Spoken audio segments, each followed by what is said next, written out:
Since I've been a content creator for the last year and a fan of One Piece for the last 6 years, I figured the time is now to finally actually bring to you this list I've been wanting to make. My top 10 favorite characters in all of One Piece. Now this list is pretty much comprised of the characters that I feel are my personal favorite through the story of One Piece. You know, the characters that I have a strong attachment to, the ones that I admire, and simply my favorite. So if you guys have your own top 10 list that you'd like to leave down in the comment section below, feel free to do so. And without further ado, let us jump into this top 10 list. Coming in at number 10, we have Don Quixote Rocinante, also known as Corazon. Now when it comes down to my favorite characters to appear in flashbacks, Corazon is my favorite from all of them. He was one of the main reasons why I truly love the Dressrosa arc. Despite his apparent behavior depicted as a violent man who hates kids at the very first glimpse we got of him, that really wasn't the case. He was actually a kind person. He had inherited the kindness that his father once had, Don Quixote Homing, and just like Homing, he also believed that his older brother was a monster born evil, and he only acted cruel towards children in the hopes that they would avoid going down the same route that Doflamingo walked on long ago. But it's his role of protecting Law is where he shines the most and why I'm so connected to this character. When Law revealed his true name, he showed genuine concern and worry, even warning him about the danger that he was in if he stayed around Doflamingo any longer. He was compassionate as he went out of his way to take Law throughout the North Blue to find a doctor to cure his disease. He even went into violent rages whenever doctors caved into prejudice onto their incorrect belief that Law was a walking contagious disease who should have never survived the extermination of Flavellands. He wasn't doing this for the family of D, he wasn't doing this for any favors. He did all of this because he truly loved Law like he was his own son. And the famous final speech he gave, saying that Law was finally free and for Doflamingo to finally leave him alone, for that now he has finally conquered the fate that was supposed to plague him in around 3 years, that entire speech still gets to me to this very day. And it's probably one of the only other times where I prefer the anime's adaptation over the manga's version, as Koichi Yamada, Rocinante's voice actor, really captured the emotions that were being invoked when saying those lines. Now along with what makes Corazon a great character, he also has one of my favorite Devil Fruit powers in the entire series, the Naginagi Nomi. Just think about it for a second, the power to turn things calm, or create a barrier that you can pretty much cancel out noise from inside and outside. Just think about what that can do for your life. You can sleep peacefully, you can study peacefully, and most of all, you could peacefully. But on a serious note, Corazon's role in the story of One Piece, while short, left an impact on me as one of Oda's best characters in any flashback, and personally, he is the best of any flashback character that I have ever interacted with in the story of One Piece. At number 9, we have Edward Newgate, also known as Whitebeard, the strongest pirate in the world 2 years ago, the only man that was the closest to being on equal terms with the Pirate King Gol D. Roger. From the very first glance that I saw of him back in Jaya, he looked like an absolute monster, and even with his health declining, he was still a force to be reckoned with. His usage of the Guruguru Nomi really spoke volumes to what Sengoku had said back in Marineford about him having the power to destroy the world. Being one of the very few people to possess all 3 forms of Haki, Whitebeard was truly a force to be reckoned with throughout the seas. But as much as his fighting abilities are championed, his personality and the foundation of his character are why he's on my list. Viewed as a father figure by his crew, and how he looks at his crewmates as his own kids, the Whitebeard pirates really were a family in Newgate's eyes. He was willing to go to war against the entire world to go and save Ace.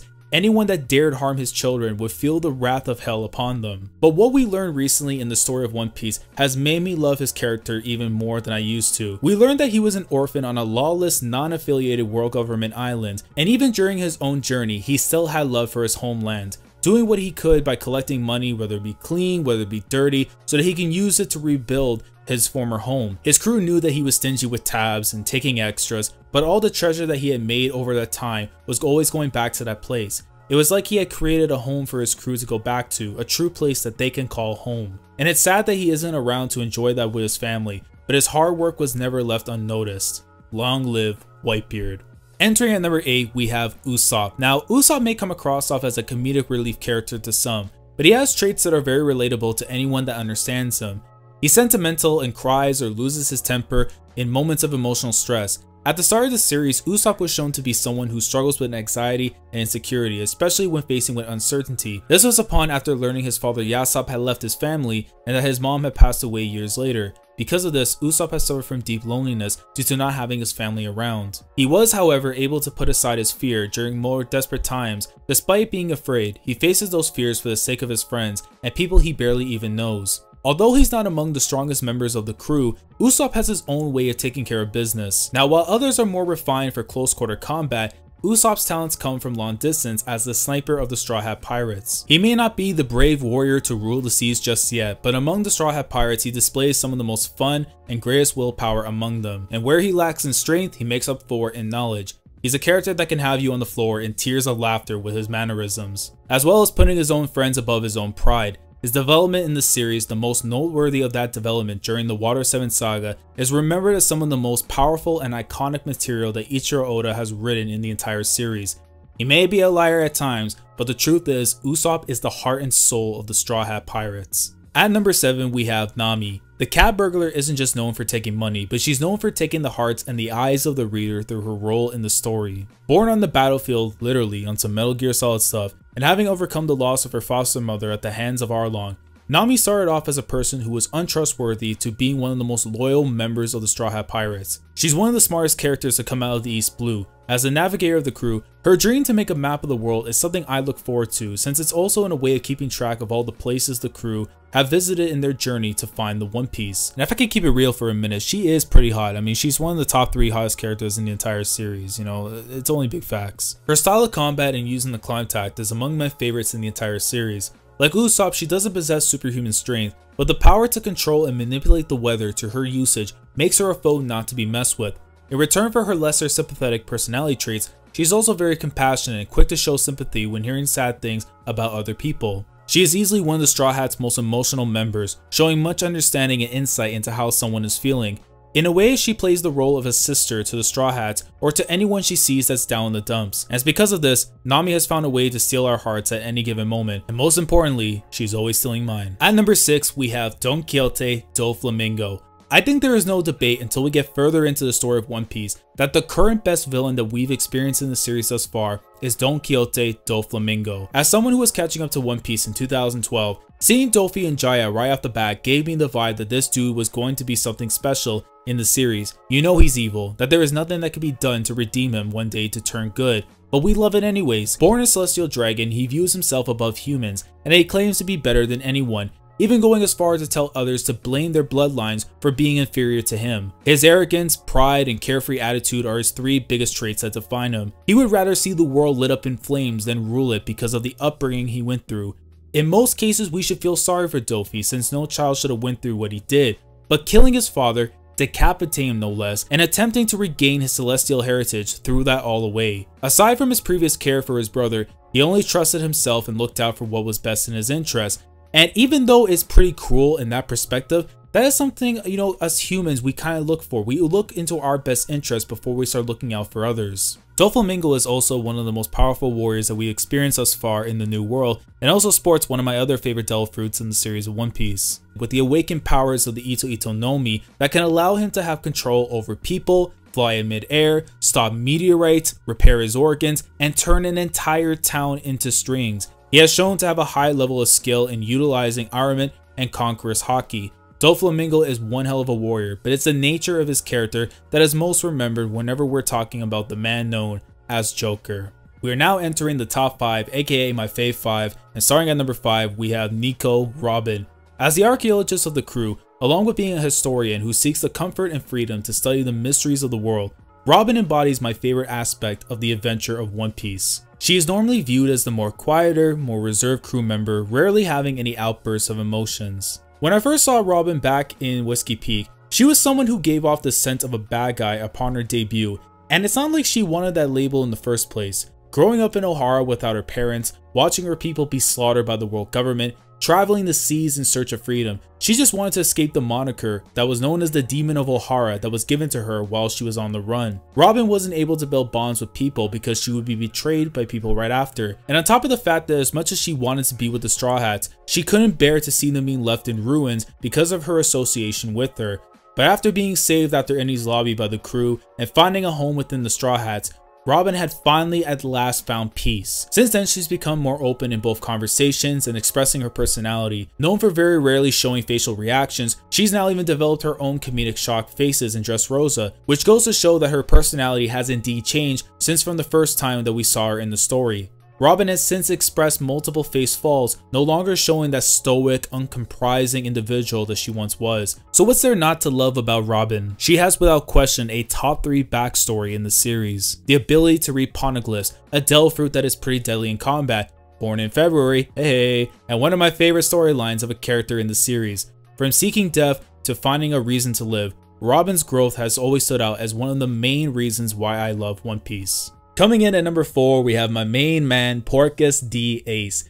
Fire Fist Ace has always been one of my favorite characters in the story of One Piece, and arguably he was my number 2 favorite character pre-time skip. Like, I vividly remember chapter 157, when he first showed up in Alabasta, and how he was like sleeping in this diner, people thought he was dead, and then as soon as he awoken and everyone was just shocked, the first thing he goes and does and just proceeds to wipe his face on this girl's blouse, and like, it's just one of those moments that sticks out to me as like one of the most weirdest entrances, like the craziest debuts you can have to enter a character into the story. And it's something I always look back on, as you know, looking back at like Ace's presence in the story. Ace is someone that I can relate to a lot in terms of the role of a big brother. As someone who's the eldest of 4 boys, I've always been looking out for my brothers whenever something was going on. So with Ace, I saw some of those similarities with how he talked about Luffy in front of the crew, or during the post-war arc with his upbringing. And speaking of the post-war arc, it also really dived into one of my favorite aspects of Ace's character, which was how he questioned his own reason for being born. To this day, he was the only person to have the D in his name that called into question why he was alive.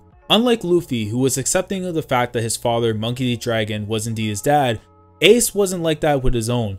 Viewing himself as the son of the devil, he believed that it was fate that he would die a nobody. He was never about chasing fame or chasing riches, he just wanted to know whether he should have been born or not. To which he stated to Luffy that he would never die until he finds the reason behind that very question. And seeing him from when he was a kid who was all on his own to the end of his life, where he had made friends, he had brothers, and most importantly, a family that cared for him, Ace knew in fact that his life was indeed worth living. Now in terms of his powers, I'm not gonna lie, I'm a sucker for anyone that has, you know, fire abilities, so him having like the Mera Nomi immediately caught my attention. He also has one of my favorite designs pre-time skip, and just looked like someone who was, you know, he would never be home for months. You know, he would come back after 9 months, have a cup of coffee, and they continue to travel around the world. Like, he was just one of those kind of guys, and I just loved him like that. He may no longer be with us, but the search for the answer he seeks has already been answered. His life indeed had meaning, it was worth living, and now someone out there is currently carrying his will. Long live Ace. Entering the top 3, at number 3 we have Trafalgar D. Waterlaw. Law is just an incredible character in general. Upon his debut back in Sabaody, I saw right away that his personality was relatable in ways to my own life. You know, he's extremely laid back, like myself, mostly seen calmly smiling in tame situations, like myself, and then most importantly, he hates being ordered around whenever something is going on. And that's something related with me. Whenever it comes to work related stuff, I just hate it. But he always had a love for his family. He's compassionate and kind, which are traits that are retained through his influence by Corazon. He also has an eye for things that seem cool, like in a nerdy way, like when he found out that Raizo was a ninja, even requesting him to do Shadow Clone Jutsu, even to the point where he had to hold back his own excitement, and it kind of looked like, you know, he wasn't excited, but deep down he kind of was. You know, showing that, like, you know, he has that nerdy side to him. He's shown to be quite crafty and a highly skilled strategist, where unlike the rest of the members of the worst generation, he takes his time when entering the new world to ensure everything goes according to his plans. The pirate that Law is based on, Edward Lowe, was someone that I studied back in my high school days when I was studying about Anne Bonny, you know, Edward Thatch. So when I was reading One Piece, I understood the nature behind Law's character that Oda had depicted because of the character that he was based on. His backstory is without question my favorite in the entire series. To see someone go from a kind child to wanting to see death and kill people within a small time frame, to finding someone that genuinely cared for his well-being, it connected me to him on an emotional level, like I was rooting for Law to finally find peace in his life. Now on to his powers. His Devil Fruit power is without question my favorite in the entire series. Like, the power to create rooms and literally operate on people was always fascinating to me. On top of the fact that with his medical expertise, he can apply his fruit with his skills as a doctor to heal people. His swordsmanship is incredible, to the point where he has been shown to have the power to cut mountains and meteorites. Law has been always someone I look forward to seeing whenever he makes an appearance in the story, and with us currently now in the Wano arc, I expect great things from the Surgeon of Death. Entering the top 2 is Monkey D. Luffy, the future pirate king and the protagonist of the best-selling manga in history, enters my top 2, and for good reason. I've always loved Luffy's personality. I can't count how many times I've been left speechless by the way Luffy just does things, how he operates. He's not the sharpest tool in the tool shed, and some can say the way he acts is like that of a child. However, this childish mentality of his has allowed him to get to the root of his problems, helping him figure out the most simple ways of solving them. Like myself, Luffy can also be very stubborn at times because of this. He would argue forever until either others comply or something makes him see the reason to accept the other narrative. Despite what others say about his dreams of becoming Pirate King being a wild fantasy, Luffy never lets that get to him and stays focused on one day achieving that mantle. His love for adventures connects me with him to the core. Even the very reason he wants to be the Pirate King is that he'll have the most freedom to adventure as he pleases. His carefree attitude and positivity through being optimistic make him both likable and relatable. And like Luffy, even when I see myself in a bad spot, I try to push through and find the bright side of things. The world breaks everyone, and afterward, many are strong at the broken places. That quote from Ernest Hemingway, one of my favorite authors growing up, is something I relate to on a daily basis, which is something I see in Luffy throughout his journey around the world. No matter what trouble is in front of him, he'll keep on pushing because he has something he wants and he won't let anything stop him from obtaining it. His loyalty, selflessness, and charisma are the three traits that make me love the very nature of Luffy's character, to the point where he'll go to drastic measures to protect the ones he cares for. Like telling Soga King to burn the flag of the world government, punching a celestial dragon square in the face, entering the greatest war known in the story to save his brother, saving an entire city from the clutches of Doflamingo's tyranny, all the way up to him announcing his plan to liberate Wano for the sake of the residents of the island from Kaido's clutches. I've always respected to an extent his willpower to show mercy to his enemies instead of killing them. His powers at first glance were questionable to me, but over the course of the story, he's proven to make use of his fruit, and the potential of it going further beyond his awakening has Luffy in prime position to climb one step closer to becoming king of the pirates. And finally, at number 1. Now, this shouldn't be that much of a surprise to you if you've been following my channel for a long time. So, where do I begin? When I initially read One Piece back in 2005, I only read up until the Beretti arc before being in and out with the series until the 8th grade. Flash forward to my senior year in 2012, I decided to get back into One Piece, but instead of reading it from the very start. I had reached the Beretti arc once again, and it was chapter 52, The Oath, that sold me on continuing to read One Piece for the long term. It was the conclusion of Zoro versus Mihawk, with the former being defeated in pretty brutal fashion. The speech he delivered to Luffy was the first time that I legitimately cried while reading One Piece. To see someone who was stoic, driven to succeed, and wouldn't abandon his dreams for anything, completely break down the way he did. It was just so surreal. Like, he was embarrassed that he made a fool out of himself in front of Luffy, deeming himself unfit to even be his right hand. And he declared at that moment that he would never lose another fight again, not just to surpass Mihawk, but that he is fit to stand at the side of the man who will become king of the pirates. It was because of this chapter and because of Zoro that I stuck with One Piece for the long term. That I got to experience all the greatness this series has to offer because of this one very moment. Not only do I want to see Luffy become king of the pirates, I want to see Zoro fulfill his dream of becoming the world's greatest swordsman. And while this is the moment that made me stick with One Piece, it wasn't the moment that made Zoro my favorite character in the series. It was chapter 485 that made him my absolute favorite character in the story. After the crew was quickly handled by the sudden appearance of Bartholomew Kuma, Zoro was the only member left standing to face the tyrant. To protect the crew, he offered his life to the warlord in exchange that Kuma would not hurt the crew, especially Luffy. Instead, Zoro took all the pain and suffering that Luffy had went through to ensure Kuma had kept his word. Knowing that he could have lost his life by doing so, it didn't matter to him. Zoro had changed from the man we saw back in chapter 3. He was willing to give up his life for his captain, because what good is ambition if he can't protect Luffy? And seeing him standing tall, arms crossed, saying nothing at all, was the final thing I needed to have Zoro as my top 1. But more on Zoro. For me, his personality is both relatable and engaging. I enjoy his strong sense of leadership, and he's done a great job at serving as Luffy's right-hand man, especially since it stems from the fact that he follows the way of a Bushido within a code of honor. He values loyalty quite highly and doesn't easily forgive anyone if they go against Luffy. But at the end of the day, he wants everyone to understand that this isn't a game we're playing. If you don't have the will to be strong while traveling the seas, knowing what danger lies ahead, the life of a pirate was never meant to be for you. He's just pretty much being like, a father figure, the older brother to the crew. And if he comes across as a guy that, seems like he's being an asshole or he's being a prick, he's just looking out for everyone. It's tough love, and that's something that Zoro really embodies. And despite the vibe he gives off as this wild beast, as this madman, he is kind to the core. Where it was when he saved Rika back in Shell's Town, or attempted to attack Charlos for shooting an innocent man, going as far as to even taking that said injured man to a hospital. It might not be something a pirate is known for doing, but that's what Zoro does. That's just in his nature. Now when it comes to his powers and everything about that, look, I'm a sucker for anyone that wields swords and is quite proficient in their swordsmanship. And his 3-sword style, when I first saw it, it was quite puzzling. I'm like, this should not be possible. I get this is, a story, you're supposed to make up things, but there's just no way I can see this working out. Like him speaking with a sword in his mouth, come on, man. But over the course of time, I began to really like this fighting style of his, and it separates himself from every other swordsman in the series of One Piece. On top of the fact that him constantly training so he doesn't fall behind makes me admire his goal even more, as he is growing both as a person and as a fighter day in and day out. And with that, Roronoa Zoro is without question my favorite character in all of One Piece. And with that concludes my top 10 favorite characters in all of One Piece. So hopefully you guys enjoyed this video, and if you stuck around to the very end, I truly appreciate it. This is something I've been wanting to do for a long time, since being a fan of this series since my senior year, and just really not having a lot of people to just talk about One Piece with, and let alone just even talk about my favorite characters. The fact that I can get on here and have my own platform and just talk about this kind of stuff, it really means the world to me. So I thank you guys for that. Just being able to do this, it's just so dope.